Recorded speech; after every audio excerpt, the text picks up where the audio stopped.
안녕하세요. 반갑습니다. 저는 부산과학고등학교 3학년에 재학 중인 북튜버 송현도라고 합니다. 혹시 여러분들은 소설 중에 아몬드라는 책을 읽어보셨나요?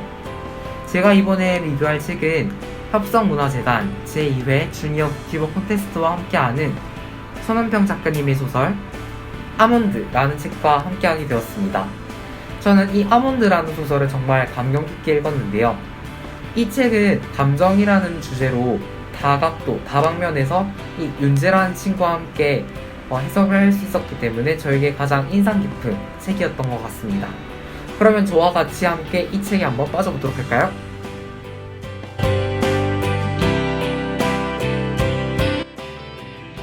지금 영상을 보고 계신 여러분들은 현재 어떤 감정을 느끼고 계신가요?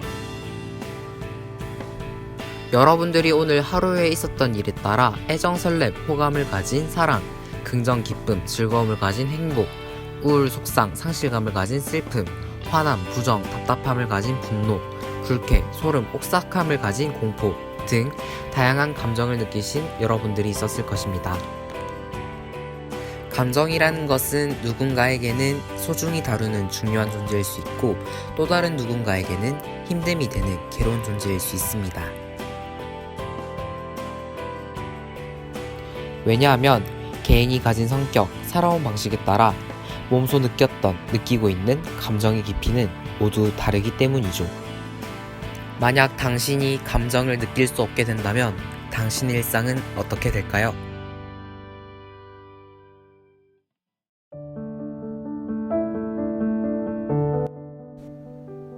먼저 이 책을 읽게 된 동기에 대해서 말씀드리겠습니다. 저는 책에 관심이 많아 서점에 자주 갔었습니다. 물론 고등학생이 된 이후에는 자주 가지는 못했지만요. 저는 서점에 갈 때마다 아몬드라는 책이 항상 인기 도서 코너에 있는 것을 보았습니다. 저는 이 도서를 보며 왜 저 소녀는 무표정하게 정면을 응시하고 있을까? 어떤 사연이 있는 것일까? 꼭 읽어보고 싶다 라는 생각이 들었습니다. 이 책은 제10회 창비 청소년 문학상 수상작이며 제17회 일본 서점 대상 번역소설 부문 수상작이었습니다. 다음으로 이 책의 주요 등장인물에 대해서 소개해드리겠습니다.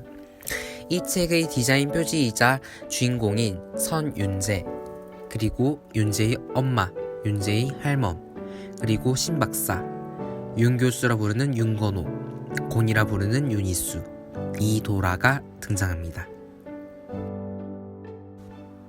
저는 윤재에게 어떤 삶을 살았는지 물어보았습니다. 그러자 윤재는 나는 감정을 느끼고 표현할 수 없어서 사람들에게 나는 괴물이라 불렸고 온갖 고난과 어려움을 많이 겪었어. 나에게는 감정 표현 불능증이 있는데 다른 사람보다 편도체가 많이 작아.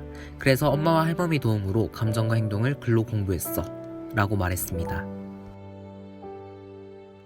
감정 표현 불능증, 알렉시티미아란 무엇일까요? A는 부정의 의미, 렉시는 월드를 뜻하는 단어, 티미아는 소울을 뜻하는 영혼입니다. 즉, 영혼, 감정을 표현하는 단어가 없음을 말합니다. 책의 일러두기에 따르면 감정표현 불능증은 1970년대에 첫 보고된 정서적 장애입니다. 선천적인 요인으로 편도체 크기가 작거나 후천적인 요인으로 정서 발달, 트라우마에 의해 일어납니다. 편도체가 작다는 것은 감정 중 공포를 잘 느끼지 못함을 의미하는데 훈련으로 편도체 일부 등의 해소 가능성이 보고되고 있다고 합니다. 윤재의 경우 어릴 때 공포를 느끼지 못하여 생명의 위협에 즉각적으로 반응할 수 없어서 위험한 상황들이 정말 많았습니다. 윤재의 인생에 있어서는 큰 두 가지 사건이 있었습니다. 첫 번째 사건으로는 6살 때 윤재보다 나이가 2배 정도 많아 보인 아이가 중학생들에게 폭력당해 위태로운 것을 발견하게 됩니다. 주변에 있는 작은 구멍가게 아저씨에게 도움을 요청하지만 윤재의 태어남에 무시하게 되고 결국 생명이 위태로웠던 폭력당한 아이는 숨지게 됩니다. 그런데 중요한 것은 이 아이가 구멍가게 아저씨 아들이었다는 것입니다. 윤재의 두 번째 사건은 16살 때 크리스마스 이브가 윤재 생일이라서 윤재 엄마, 할멈과 함께 서울시내 청계천으로 가게 됩니다. 즐겁게 저녁을 먹고 나가려던 중 사건이 발생하게 됩니다. 정장 차림의 남자가 양손에 망치와 칼을 지니고 웃음을 짓고 있는 사람들을 다 죽일 작정을 하였습니다. 그렇게 윤재의 16살 생일에 첫 타겟이 된 윤재 엄마는 식물인간이 되었고 윤재 할멈은 살해당했습니다. 앞으로 윤재에게 일어날 일들은 책을 통해 여러분들이 직접 느껴보시길 바랍니다. 제가 생각하는 이 책의 시사점은 사랑의 역할, 사랑과의 이별, 감정 표현의 역할, 현대사회의 모순 4가지입니다. 먼저 사랑의 역할입니다. 친구 고니에게 윤재란 고니에게 부모님으로부터 결핍된 사랑을 느낄 수 있도록 도와주는 존재입니다. 그리고 윤재에게 친구 도라란 윤재가 느낄 수 없었던 사랑이라는 감정을 알게 해주는 존재입니다. 이렇게 윤재, 고니, 도라의 3명의 친구들을 보면서 사랑의 역할이 얼마나 중요한지, 우리 감정에서 얼마나 큰 영향을 끼치는지 알 수 있었습니다. 두 번째 시사점은 사랑과의 이별입니다. 소중한 사람들과 준비되지 않은 이별이 이 책에서 많이 등장하는데요. 등장인물들이 이별을 통한 이별에 대하는 인물들의 시련, 그리고 극복 과정, 그런 태도들을 면밀히 관찰할 수 있었습니다. 세 번째 시사점으로 감정 표현의 역할입니다. 윤재에게 친구 고니란 윤재에게 감정 표현하는 방법을 알려준 존재이고, 도라에게 윤재란 달리기에 대한 관심을 가져주고 응원해준 존재입니다. 사랑의 역할처럼 여기서도 감정 표현의 역할이 얼마나 중요한지를 알게 해줍니다. 마지막 시사점은 현대사회의 모순입니다. 윤재 엄마가 식물인간이 되고 윤재의 할멈이 죽음에 이른 것은 이들과 아무런 관련 없는 살인범의 잔인한 행동 때문입니다. 책에서는 살인범이 일반적인 소시민이었다는 지극히 대조적인 모습을 볼 수 있습니다.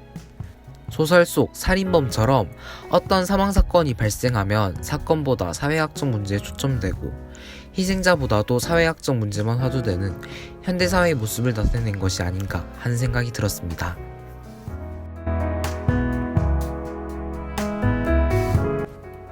그래서 아몬드가 우리에게 말해주는 것은 무엇이었을까요? 제가 인터넷에 검색한 결과 우리가 먹는 아몬드를 한자로 하면 납작할 편의 복숭아토, 그래서 편도라하고 감정의 기원 편도체를 한자로 하면 납작할 편의 복숭아도 몸짓자를 써서 편도체라고 하였습니다. 그래서 저는 아몬드의 의미에 대해서 깊게 한번 분석해 보았습니다. 표면적 의미로서의 아몬드는 견과류의 한 종류로, 내면적 의미의 아몬드는 복숭아씨를 닮아 이름 붙여진 편도체를 의미합니다. 외부 자극의 성질에 따라 감정을 느낄 수 있는 기관인데요. 귀 뒤쪽에 머리로 올라가는 깊숙한 어딘가 위치해 있습니다. 윤재 엄마는 윤재가 아몬드를 많이 먹으면 윤재의 편도체도 같이 커질 것이라 생각하였습니다.